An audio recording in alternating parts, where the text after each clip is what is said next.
It's okay. ఇంత దూరం వచ్చాను, టాప్ 5 లో ఉన్నాం. కారణం కూడా మీరే.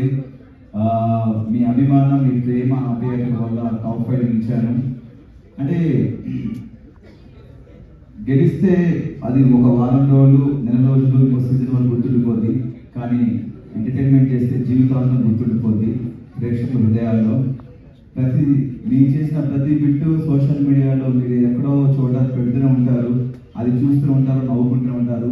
ప్రతి ఒక్కరు ఈ రోజు నాకు ఫోన్ చేసి, చాలా మంది పెద్దవాళ్ళు చిన్నవాళ్ళు అందరూ ఫోన్ చేసి, పిల్లలు కూడా చాలా బాగా అన్నారు, బాగా నవ్వించావు, బాగా ఎంటర్టైన్ చేసావు, నువ్వు రియల్ విన్నర్ అని చెప్పారు. Thank you so much. ఇలా ప్రతి సంవత్సరం ఇప్పటివరకు నేను గెలిపిస్తూ ఉన్నాను, ఇంకా మిమ్మల్ని నవ్విస్తాను.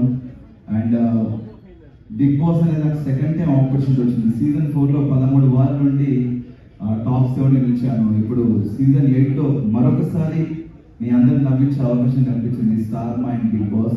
జీవితాంతం బిగ్ బాస్ కానీ స్టార్ మా ఛానల్కి రుణపడి ఉంటాను. Thank you so much. నన్ను ఇందాక మన జర్నీ వీడియో కూడా చెప్పాను, బిగ్ బాస్ అవుతున్నప్పుడు నా తల్లిదండ్రులు నన్ను పెంచి పోషించి ఒక స్థాయిలో పెడితే ఈ బిగ్ బాస్ అండ్ స్టార్ మా మరొక స్థాయిలో పెట్టింది. Thank you so much once again. ఎంటర్టైనర్గా పరిచయం చేసింది సీజన్ 4 నుంచి. సీజన్ 4 నుండి నన్ను ఎంటర్టైనర్గా పరిచయం చేశారు ప్రపంచానికి. మరొకసారి అవినాష్ అన్నవాడు కామెడీయే కాదు, ఏదైనా చేయగలడు, ప్రతి టాస్క్ ఆడతాడు, కామెడీ తప్ప ఏం చేయని అన్న వాళ్ళకి కామెడీ కాదు అన్నీ చేస్తాను, ప్రూవ్ చేశాను. అది మీ అందరి ధైర్యం, మీరు ఇచ్చిన బ్లెస్సింగ్స్ వల్ల. Thank you so much. And హౌస్లో చాలా మంది కంటెస్టెంట్స్ నాకు సపోర్ట్ చేశారు, ముఖ్యంగా రోహిణి అండ్ తేజ కూడా. Thank you so much Teja and Rohini, మీకు కూడా. ఇంకేం చెప్పాలి, ప్రతిక్షణం అనుక్షణం చివరి శ్వాస వరకు మీ అందరూ నవ్విస్తూ ఉంటాను, ఎంకరేజ్ చేస్తూ ఉంటాను. Thank you so much. మీరు ఏమైనా అడిగినట్టు అడగొచ్చన్నా? పార్టీ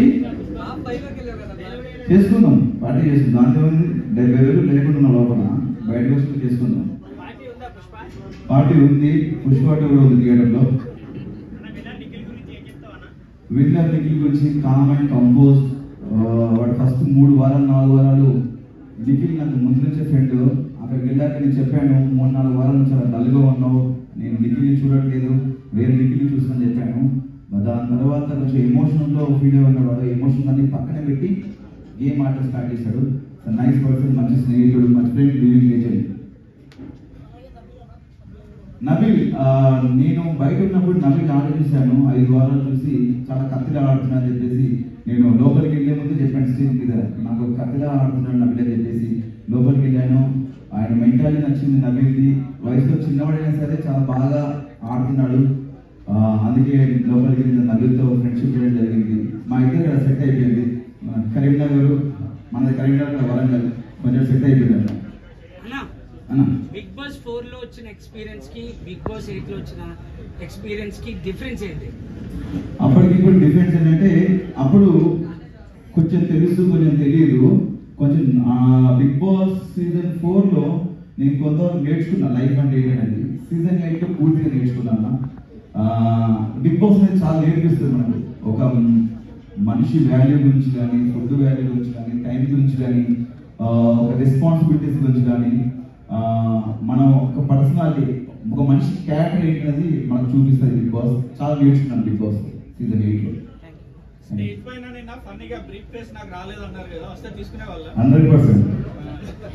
మనకు తెలుసు, మన 15th వీక్ ఫస్ట్ డే అర్థమైపోయింది, మన కప్పు రాదు, బ్రీఫ్ కేస్ వస్తే పట్టుకొని నటకన పట్టుకొని వెళ్ళిపోవాలని ఫిక్స్ అయిపోయాను. కమిడీలో కప్పు రాదా అని ఈ క్వశ్చన్ చాలా పెద్ద వైరల్ అయింది. ఎందుకంటే మా తేజ గారు, రోహిణి ఒకరోజు హౌస్లో డిస్కస్ చేశారు, కమిడియన్స్ కప్పు రాదు, కమిడియన్స్ని అక్కడ వరకు చూస్తారు, అక్కడ వరకు తీసుకెళ్ళాలి గెలిపించి అని చెప్పాడు. ఈ ప్రశ్న అనేది నాకు సీజన్ 4 నేను 13 బయటకు వచ్చినప్పుడు అనిపించింది. అంటే బేసిక్గా ఒక సినిమాకి వెళ్తే మనం సినిమాలో ఎంటర్టైన్మెంట్ నవ్వుకున్నామా, ఎంజాయ్ చేసాం అనుకుంటాం. సినిమా అంతా సీరియస్గా ఉంటే అదొక సీరియల్లా ఉంటుంది. కంపల్సరీ ఈ జనరేషన్లో ప్రతి ఒక్కరు ఎంటర్టైన్మెంట్ కోరుకుంటున్నారు.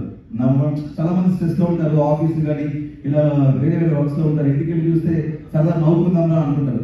అలాంటి నవ్వించే మాకు నవ్విస్తున్నాం, టాస్క్లు ఆడుతున్నాము, మేము ఒక మనిషిగా ఉంటున్నాం లోపల, మేము మా క్యారెక్టర్ ఏంటో చూపిస్తున్నాము, మా పర్సనల్ ఏంటో చూపిస్తున్నాము, అన్నీ చేస్తున్నాము. అంటే అన్నిట్లలో comedy, task, emotions and fight అన్నీ చేస్తున్నాను. ఇన్ని చేస్తున్నాము, మనకెందుకు కప్పు రాదని చెప్పి నాకు సీజన్ 4 అప్పుడు నాకు ఈ ఆలోచన వచ్చింది. కానీ ఎక్కడ బయట పెట్టుకోలేకపోయాను.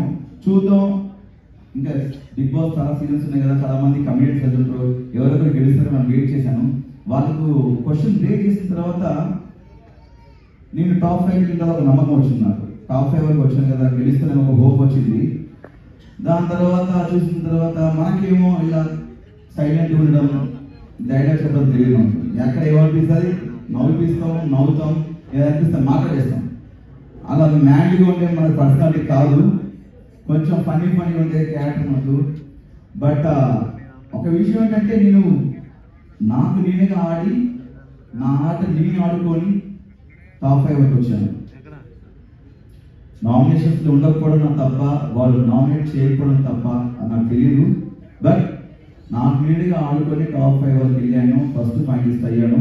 ఒక నమ్మకం వచ్చింది గెలుస్తానని. బట్ 15కి వచ్చిన తర్వాత ఆ నమ్మకం కూడా పోయింది. బట్ జీవితంలో కోరుకుండిపోయింది. బిగ్ బాస్లో ఒక కమెడియన్ గెలవాలి, ఒక ఎంటర్టైనర్ గెలవాలని కోరుకుంది. గెలిస్తే చాలా హ్యాపీ ఫీల్ అవుతా, నేను చాలా హ్యాపీ ఫీల్ అవుతా. నేనే కాదు, వీళ్ళు ఎంటర్టైన్ చేసే కమెడియన్స్ చాలా మంది ఫీల్ అవుతారు. ఇంకొకసారి థర్డ్ టైం ఛాన్స్ వస్తే వెళ్తారా? అన్న వైల్డ్ కార్డ్ నుంచి వచ్చిన వాళ్ళు ఇప్పటిదాకా టాప్ 5 వరకు రాలా, అంటే టాప్ 2కి వచ్చాడు గౌతమ్. అయితే మరి ఏమనుకుంటున్నారు? టాప్ 5 వచ్చాను సీజన్ నవదీప్ వచ్చాను, టాప్ 2 రాలేదు. చాలా సంతోషం. ఎందుకంటే ఒక వైల్డ్ కార్డ్ మనం వెళ్ళామంటే మన నుంచి ఏదో ఎక్స్పెక్ట్ చేస్తున్నాండి. దానికి తగ్గట్టు గౌతమ్, యాక్చువల్లీ నేను అనుకున్నాను గౌతమ్ గెలుస్తుందని చెప్పేసి, చాలా హోప్స్ ఉండే. స్టేజ్ కూడా చెప్పాను గౌతమ్ గెలుస్తుందని. బట్ నా దృష్టిలో గౌతమ్ గెలిచినట్టే. ఎందుకంటే ఒక వైల్డ్ కార్డ్గా 6th వీక్ వెళ్ళి 2nd పొజిషన్ అంటే ఆల్మోస్ట్ విన్నర్ నా దృష్టిలో. బ్రీఫ్ కేసులో ఎంత అమౌంట్ ఉందనేది అయితే మీరు అడిగారు, బట్ చెప్పలేదు. చెప్పారు అక్కడ తర్వాత? చెప్పలేదు అన్న, నాకు యాక్చువల్లీ అదే ఉంది. సిల్వర్ సూట్ కేసు ఎంతో చెప్పలేదు, గోల్డెన్ సూట్ కేసు ఎంతో చెప్పలేదు. చెప్తే బాగుంది అనిపించింది. లోపల చెప్తే ఆ ఇద్దరిలో ఎవరెవరు డబ్బు అనేది ఒక ఆబ్వియస్లీ టెంప్ట్ అయిపోతుంది. చెప్తే తిరిగి చెప్తే బాగుందని నేను నాకు సార్ అడిగాను, బట్ చెప్పలేదు. నాకు చెప్పకపోయినా సూట్ కేసు తీసుకొచ్చేవాడిని నాకు ఇస్తే, బట్ ఇవ్వలేదు. అంటే తెలుగు కన్నడ పక్కన పెడితే బేసిక్గా మనందరం ఒకటే. వాళ్ళు ఇక్కడ వచ్చి చాలా సంవత్సరాల నుంచి వర్క్ చేస్తున్నారు, సీరియల్స్లో కానీ సినిమాలో వర్క్ చేస్తున్నారు. అంటే ఫస్ట్ ఆఫ్ ఆల్ ఏంటంటే మన తెలుగు ఆడియన్స్ వాళ్ళు వీడియో చూడరు, ప్రతి ఒక్కరిని ఎంకరేజ్ చేస్తారు, ప్రతి సినిమాని చూస్తారు, ప్రతి సినిమా యాక్టర్ని ఎంకరేజ్ చేస్తారు. భాష చూడరు, ఫస్ట్ ఆఫ్ ఆల్ పర్సన్ చూస్తారు, అతని బిహేవియర్ చూస్తారు, ఆ క్యారెక్టర్ చూస్తారు. ఫస్ట్ ఆఫ్ ఆల్ మన తెలుగు వాళ్ళకి ఏది అనిపిస్తుంది చేస్తుంది కరెక్ట్. నాకు కన్నడ తెలుగు అలాంటిది ఏమి అయినా మన అందరం ఒకటి. చివరిగా మన ఇండియన్స్, మన భారతీయులు అన్నా, అది నాకు తెలియదన్నా. అంటే స్టార్ బ్యాచ్ వాళ్ళనే గెలిపించాలని ఒక రూమర్ ఉంది, మాటి వాళ్ళనే గెలిపిస్తారు, బయట వాళ్ళు సపోర్ట్ చేయరు అనేసి ఒక రూమర్ ఉంది. మీరు దాన్ని ఎంతవరకు సమర్థిస్తారు? అంటే అది రూమర్ కదన్నా, దాన్ని రూమర్ క్రియేట్ చేసి కాబట్టి అది రూమర్ అనుకుంటాం. నాకు తెలియదు యాక్చువల్లీ. నాకు దానికి సమాధానం చేసి చెప్పేవాళ్ళు 100%. దాని నుంచి మనకు తెలియదు అన్నా. ఫుల్ హ్యాపీ అన్న, చాలా హ్యాపీ. ఫస్ట్ ఆఫ్ ఆల్ పొట్ట దగ్గరికి వెళ్తే హ్యాపీ ఫీల్ అవుతుంది. అంటే బేసిక్గా నా వైఫ్కి నా హెయిర్ అంటే చాలా ఇష్టం.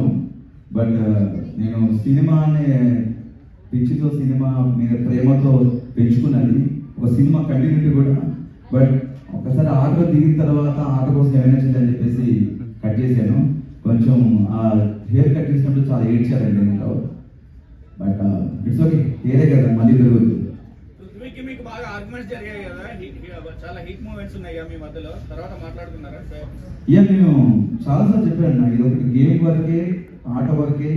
మనం ఒక షోకి వచ్చాము, ఇది ఆట వరకే, బయటకి వెళ్ళినా నాకు ఎలాంటి ఉండవు ఫీలింగ్స్ అని చెప్పాను. ఆర్గ్యుమెంట్ జరుగుతుంటాయి. మన విషయంలో జరిగింది ఎక్కువ డిస్రెస్పెక్ట్. వద్దు అని కూడా ఒరే అంటున్నాం, వాడు అంటున్నాం.